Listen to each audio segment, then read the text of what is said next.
How about that one, huh? How fun was that one? Utah Hockey Club, big win over the Tampa Bay Lightning. The excellent Tampa Bay Lightning. Eastern Conference playoff stalwarts year after year after year after year. The Tampa Bay Lightning go down 6-4 final score on the strength of 2 goals by Logan Cooley. 2 goals by Alexander Kerfoot. And big effort today by Utah Hockey Club. Loved basically everything. There wasn't much to not be happy about with Utah Hockey Club today in this day game on a beautiful Saturday here in the great state of Utah. My name is Keith Schertz, and this is After the Buzzer on Hive State Hockey. We welcome each of you. We're glad that you're here. One of the big things that we wanted to cover quickly today on a quick stream today, we wanted to just quickly introduce ourselves. My name is Keith. Some of you we've met before. Good to see you. If this is your first time here and you're checking us out, hopefully you'll enjoy your stay. We are the place for Utah Hockey Club fans. Former play-by-play man for BYU hockey and UVU hockey, but those have gone by the wayside. And we, if you are back here again, like our friend Scotty, welcome back. Big win, and I congratulate those of you who've returned on your exceedingly fine taste. Wow. Big game today for Utah Hockey Club. Unbelievably clutch moments for Utah today. They needed to pull out today's game. Vancouver lost, which is great. Calgary won, which is not so great.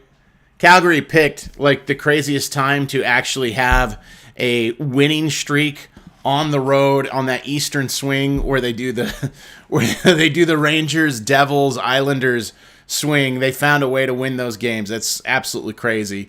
Looks like it's going to be a little harder for the Canucks. But Calgary gets the win. St. Louis gets the win over Chicago today. And Utah gets the win. And as you note there, Scott, 4 points back of the Blues. Here's a couple things that I wanted to talk about. Just quick notes. It's going to be a shorter stream today. Quick notes. First of all, Tampa Bay, huh? Impressive group.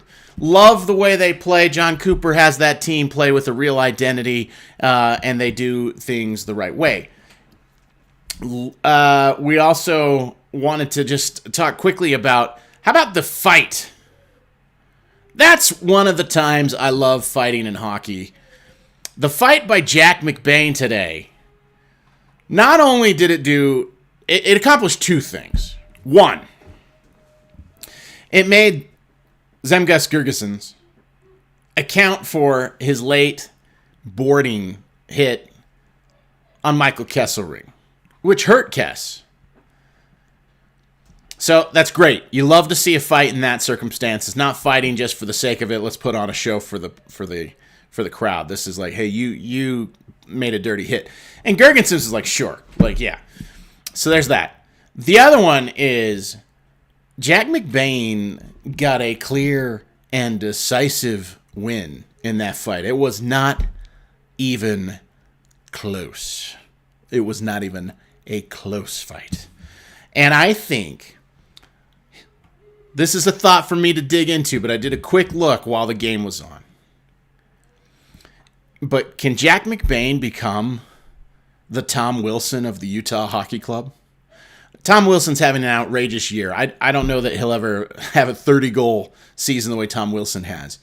But Tom Wilson got really comfortable with his fighting. He dropped enough people and bloodied up and black-eyed enough guys to the point that he became a real enforcer for the Washington Capitals. You don't want none. Much like AJ Styles, you do not want none. So anyway, pretty interesting thing to take a look at as it relates to all of that. Grant, good to see you. Woo! Woo! Big win, 6-4.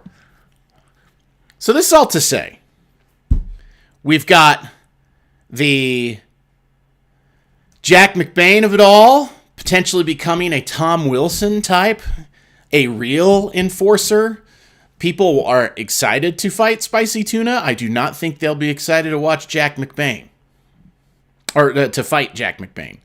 I don't think they want any piece of him. And then if McBain can become like a consistent, he has 12 goals right now. So like if he could be in that like 12, 13, 14, like 15 goals a year kind of player, and then provide that sort of intimidation. And we've seen what he does on the forecheck and what he's done kind of centering that third line. Like, that's a big development for Utah Hockey Club as we go forward. Obviously, Logan Cooley today, he gets his 20th goal of the season. He gets his 21st goal of the season. He is on his entry-level contract. By virtue of scoring his 20th goal of the season, Logan Cooley triggered a $250,000 bonus. So congratulations to Logan Cooley. He was going to get paid $950,000 this year. Today, that went up by a cool $250,000. He also got an assist, so he got 2 goals, 1 assist. Logan Cooley is 3 more assists away from hitting 35 assists on the season. That would mean another $250,000 for Logan Cooley. So he's motivated. He's also 7 points away now from getting to 60 points on the season, which would also trigger another $250,000. So things for Logan Cooley to think about. He was fantastic today. Clearly the best player on the ice for Utah Hockey Club. I wanted to... Ooh, did I lose it? I don't think I have it anymore. I do. I have it. Okay. Quick list. Players who in their first 2 professional seasons hit the milestone of 20 goals. Here they are. Wyatt Johnston, Elias Pettersson, Brady Tkachuk, Andrei Shevnikov, right? Shevnikov? Anyway, Alex DeBrincat, Pierre-Luc Dubois, Patrick Laine, Austin Matthews, Sebastian Aho, Jack Eichel. Those are the last 10 players to do that. You continue to walk back. In their first 2 seasons, at least getting 20 goals, right? Those are the last 10 guys. Wyatt Johnson, Elias Pettersson, Brady Tkachuk, Andrei Svechnikov, Alex DeBrincat, Pierre-Luc Dubois, Patrick Laine, Austin Matthews, Sebastian Aho, Jack Eichel. Not a bad group to join for Logan Cooley. Next 10, if you're curious. Sean Monahan, Taylor Hall, Jeff Skinner, Matt Duchene, Jamie Benn, John Tavares, Michael Frolik, James Neal, Steven Stamkos, and Patrick Kane and Jonathan Toews. I'll just keep going. Yevgeny Malkin, Anze Kopitar, Paul Stastny, Sidney Crosby, and Alex Ovechkin. That's the last 25. Last 25 players who have scored 20-plus goals in their first 2 seasons in the NHL. Logan Cooley joins that group. And of those 25 players, at least 10 of them are going to be Hall of Famers. 20 of them made all-star teams. So there's no question the trajectory that Logan Cooley is on. He has put himself into a different category with the amount of goal scoring he has. He also becomes the 112th player in NHL history to reach the 20 goal mark in his first 2 seasons as a professional hockey player. So congratulations to Logan Cooley. He continues to produce at such a high level. Alexander Kerfoot today, 2 goals. The empty netter was really huge. Empty netter was super, super huge in this game today. So it goes in as a shorthanded goal, so he gets credit for, I think, the 3rd shorthanded goal of the season. That's his 2nd of the year as a shorty, and that's the way that went. And then the other thing, just to mention quickly, Josh Doan today, huh? Josh Doan! What a terrific hockey player Josh Doan is. Love to see what he's producing for Utah Hockey Club as it relates to his first kind of professional action this season. Look, here are the players that are under 25 for Utah Hockey Club. Under 25. So it's Cooley and Gunther and Doan. And then you got Barrett Hayton is still under 25 years old. Michael Kesselring is 25. You've got, I'm trying to remember. McBain is 25. And Matthias Michelli.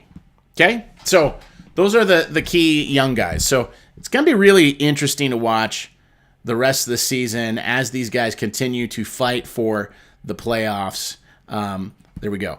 We had said with 15 games left, they needed to go 10-5. 10-5. Since then, they've gone 2-1. They have yo-yoed. They win, they lose. They win, they lose. That is not the case today. They've won 2 in a row after beating Buffalo and beating Tampa, so that's great to see them get that momentum. Next up, they have the Detroit Red Wings, and with 12 games remaining, they need to go 8-4 in order to hit 91 points. And that may not, just because it's crazy that Calgary and St. Louis are as hot as they are right now. Everybody that's in the wild card race is winning their games right now. Nobody is really melting down.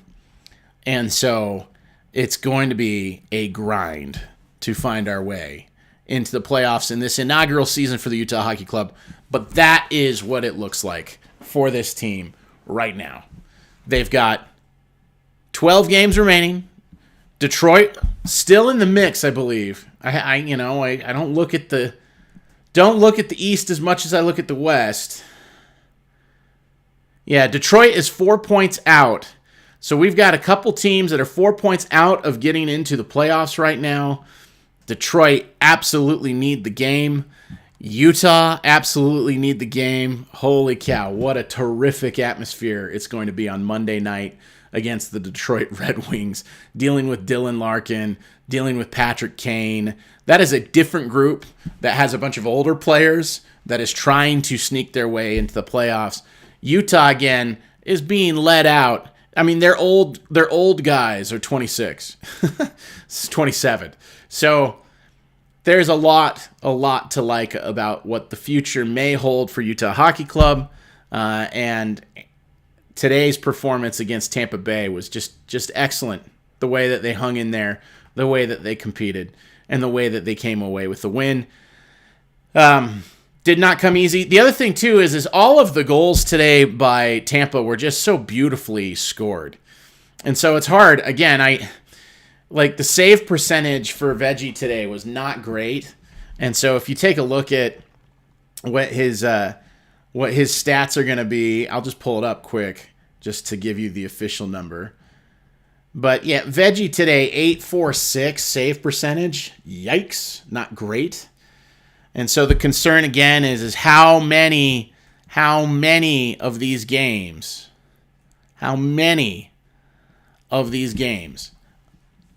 can we play Vejmelka in a row before it starts to have diminishing returns?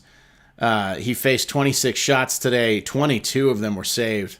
4 of them went by. Again, the skill with which Tampa scored was there was a lot of tape to tape passing, stick to stick, and they were able to just find a way to get these beautiful goals past Vejmelka. There was nothing that was soft about it, but at the same time, that's a couple performances in a row now where the save percentage has really taken a dive for Veggie, and yet they've come away with the win. So that's actually 3 games in a row now where Veggie, his save percentage has been sub 850. So that's not good. That's not good. So we'll see. Something to monitor.